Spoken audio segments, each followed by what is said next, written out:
রাজধানীতে দিন দিন বেড়েই চলেছে রমরমা যৌন ব্যবসা। প্রকাশ্যে চলছে দরদাম ও চুক্তি।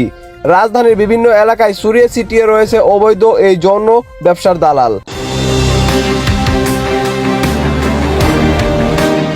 একটি অভিজাত গেস্ট হাউস পর্যবেক্ষণ করে দেখা যায় সেখানে প্রতিদিন 10 থেকে 15 জন কলেজ বিশ্ববিদ্যালয়ের তরুণী জড়িত আছে। তাদের ঘন্টা প্রতি সর্বনিম্ন চার্জ 2000 টাকা। গেস্ট হাউসটির দৈনিক আয় 1 থেকে 1.5 লক্ষ টাকা।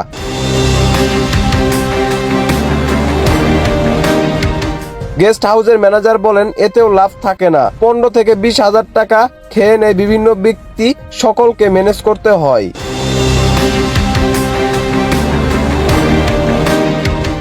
কলেজ বিশ্ববিদ্যালয়ের ছাত্রী সহ অভিজাত পরিবারের কন্যা ও গৃহবধূ এবং বিনোদন জগতের অনেকে বিভিন্ন সময় তাদের সঙ্গে চুক্তিবদ্ধ হয়েছে বলে জানান ম্যানেজার আরো জানান, শুধুমাত্র সপ্তাহে নির্দিষ্ট দিনগুলোতে বিভিন্ন কলেজ বিশ্ববিদ্যালয়ের মেয়েরা এখানে আসে। এছাড়াও নামি দামি খদ্দরদের চাহিদা অনুযায়ী আমরা তাদেরকে ডেকে আনি। রাজধানীর কলেজ বিশ্ববিদ্যালয়ের মেয়েরা সরাসরি এসব কর্মকাণ্ডে জড়িত সংখ্যা অনেক। শহরের 6 জন মুখ্য নিয়ন্ত্রণে আছে 90 থেকে 100 জন কলেজ বিশ্ববিদ্যালয়ের তরুণী।